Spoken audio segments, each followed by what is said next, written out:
Thanks for taking the time to join us in the trenches with Dave Lapham, brought to you by First Star Logistics. We're coming to you from our outstanding studios, and everybody that I talk to says, man, those digs you have at First Star, you got to make a man proud, and they do. First Star Logistics takes care of us, and we're eternally grateful for it. This one is going to be a discussion of what happened. What happened to the Cincinnati Bengals in the opener against New England Patriots? We have some simple answers for you. You don't have to be a football Einstein to figure out what happened in the football game with the Patriots and the Bengals. The Patriots were more physical. The Patriots tackled. The Patriots blocked. The Patriots won it in the trenches.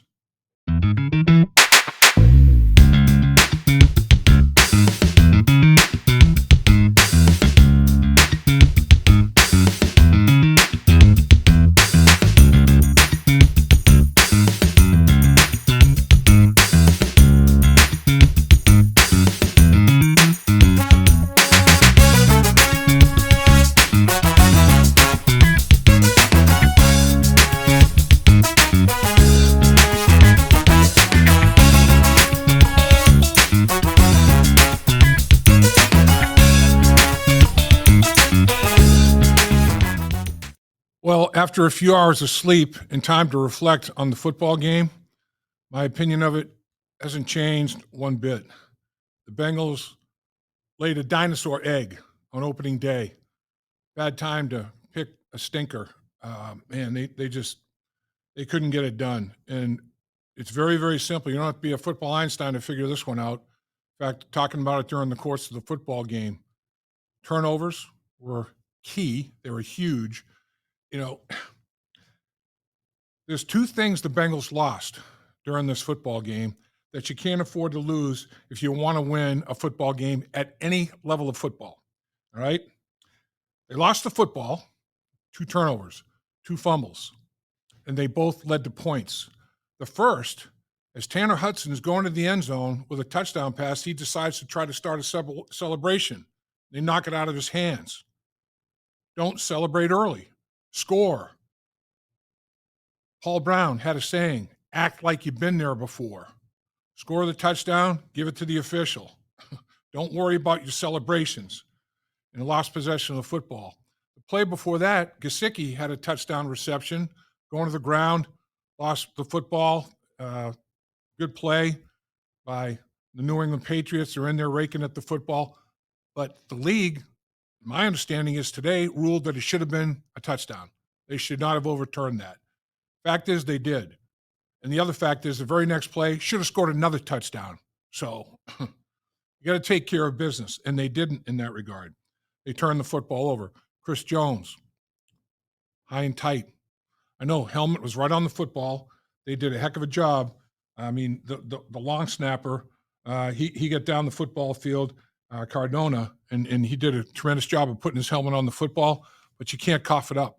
You can't give a short field. Defense did a good job of holding that to 10 points, 3 points. But 10 of the 16 points were given to the Patriots by turnover. You know, you can't do that. The turnover that Tanner Hudson had, it took 7 points off the board, and then they drove the length of the field, which they shouldn't have done against the Bengals defense, but they did. Bengals defense a little deflated. That was a 14-point swing in a 16-10 football game. So that's one thing they did. They lost the football. The other thing they did is they lost the line of scrimmage. And I don't care if you're playing peewee football. I'm watching my grandsons play peewee football. When their team loses the line of scrimmage, they lose the football game. And it's the same way in the National Football League. The New England Patriots took control of the line of scrimmage on both sides of the football. They ran the ball 39 times for 170 yards. Stevenson, 25 carries, 120 yards. The Bengals rushed it 16 times for 70 yards, a 100-yard differential, a football field, by running the football. Can't have it.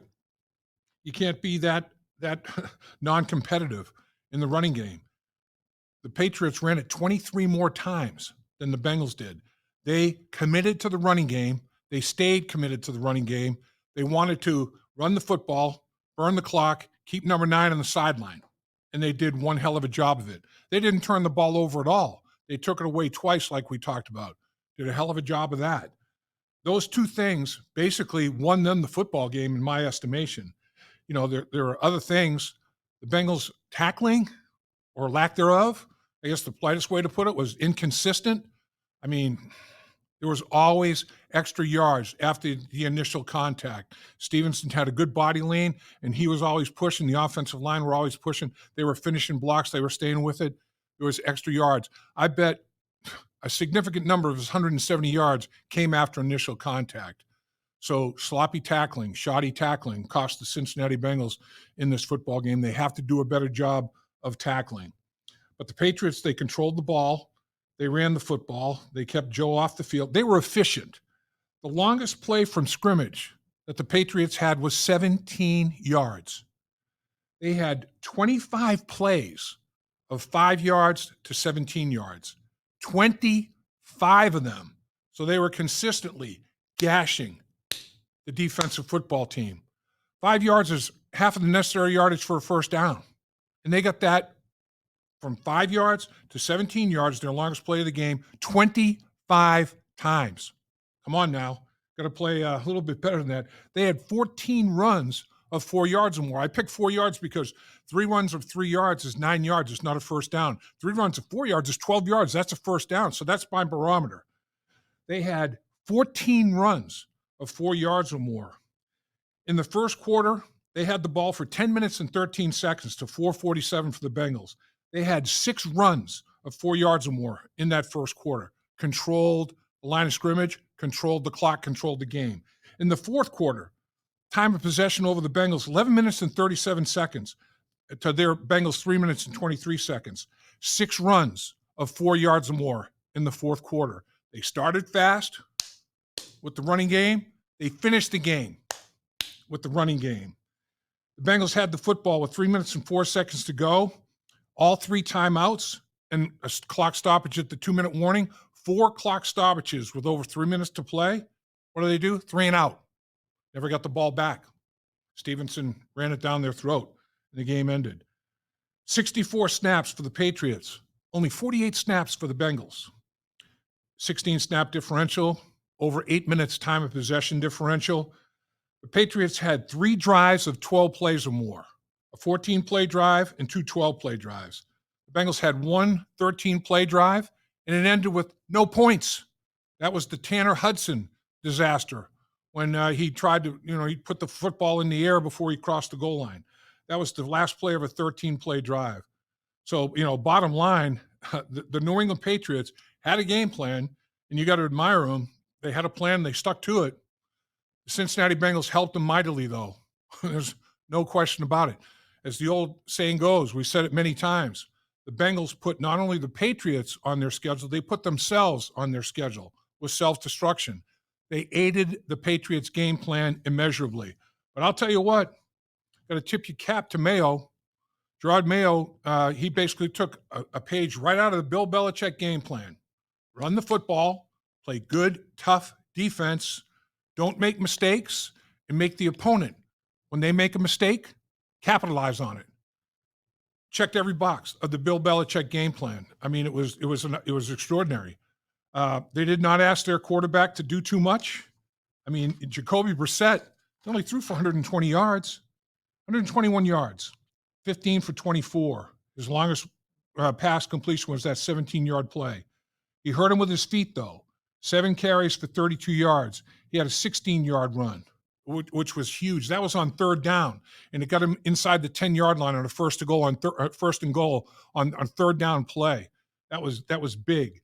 So he really hurt the Bengals with his feet. You add his rushing yards to it, and it's up over 150 yards on 31, attempts with the football, 15 completions and 24 attempts, and then 7 more rushes. So Jacoby Brissett, we talked about him, 6'4", 235 pounds.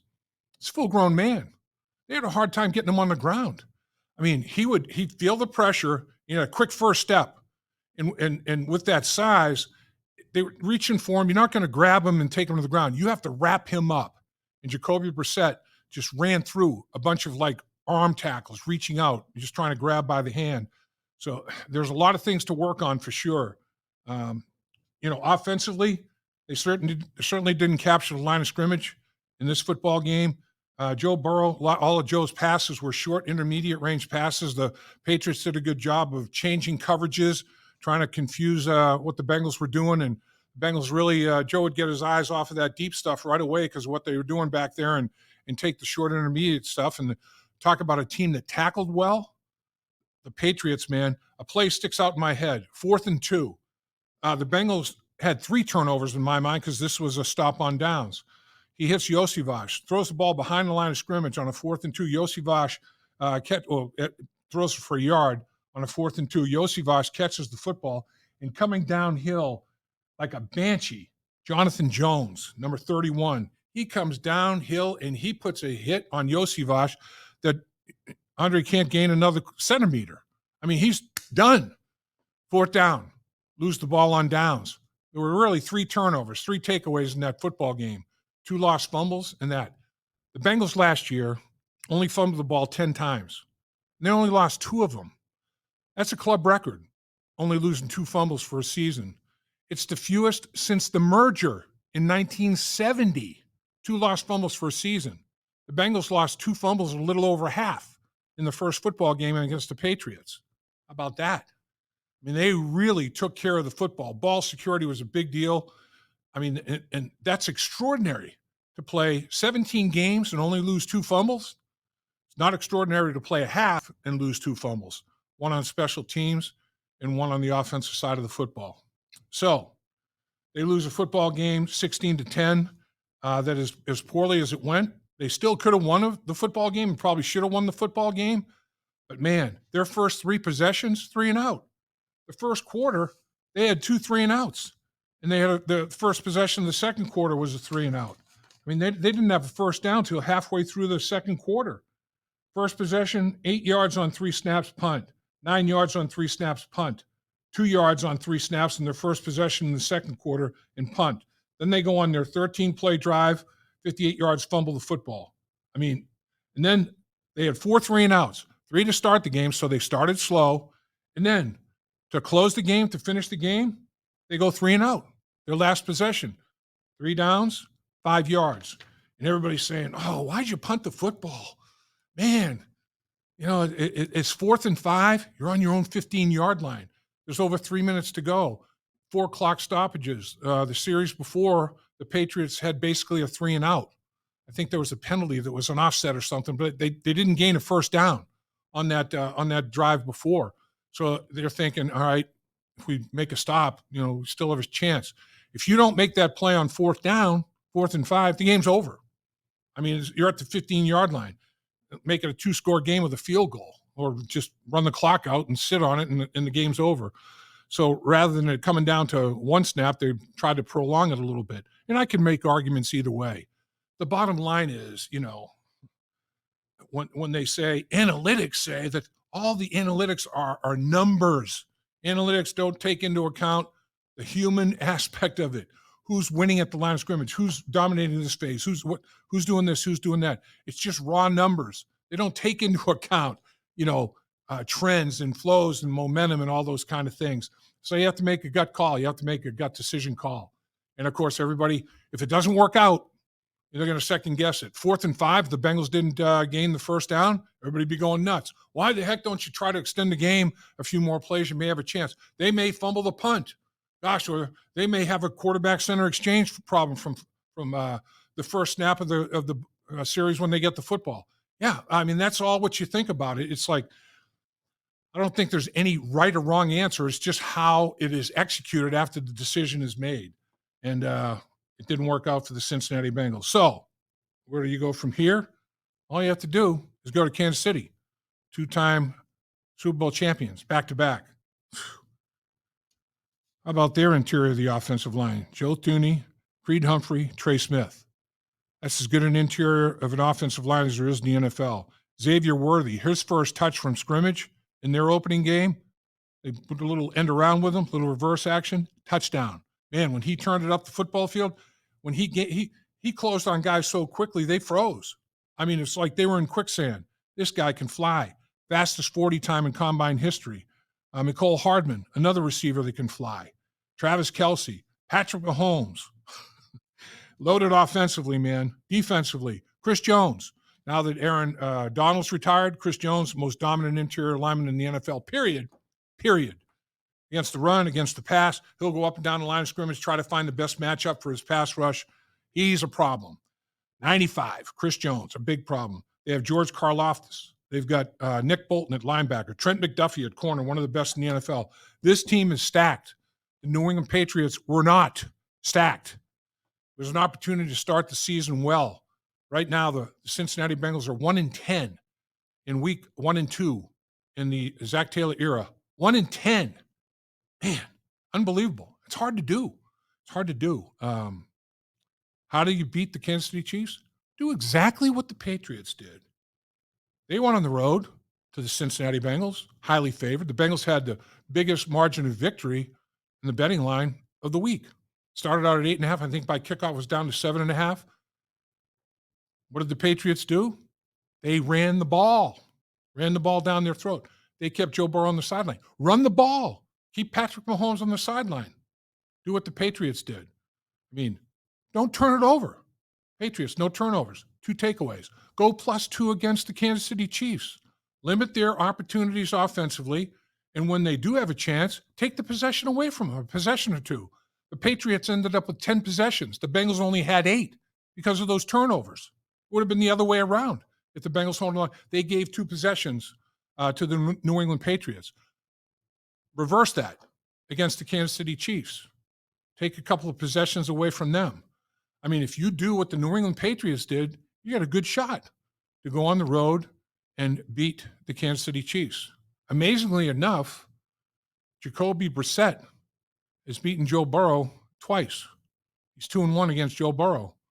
He's beaten Joe Burrow more than Patrick Mahomes has. Patrick Mahomes is 1-3 against Joe Burrow. I'll tell you, these two teams are going to be geeked up for each other. Patrick Mahomes, Joe Burrow, there's a friendly rivalry. Kelsey's, there's a friendly rivalry with Joe Burrow as well. It's going to be there's not going to be any sleepwalking in this football game. This football game is going to be intense. It's going to be high energy. And the Cincinnati Bengals rebound. You have to go get one somewhere that you maybe weren't anticipating getting because you thought you were going to get that New England Patriot game. Just about everybody did except the New England Patriots, and they did something about it. Most people, just about everybody, is going to think the Chiefs are going to take care of business. The Cincinnati Bengals have to go to Kansas City like the Patriots came to Cincinnati and believed, and they got it done. They had a game plan in mind, and they executed it. And the biggest thing they did was win in the trenches, just like you're watching and listening to right now, in the trenches. That's where football games are decided. Dave Lapham here, and every day I am grateful for my experience to have played professional football. As a player, I realized self-motivation, leadership, and appreciating your teammates are key. At First Star Logistics, you can use those same attributes to create the life you want for you and your family. Build your future by working hard like I did. You'll see results both on and off the field. Call First Star Logistics today and be part of our winning team. Opportunity knocking.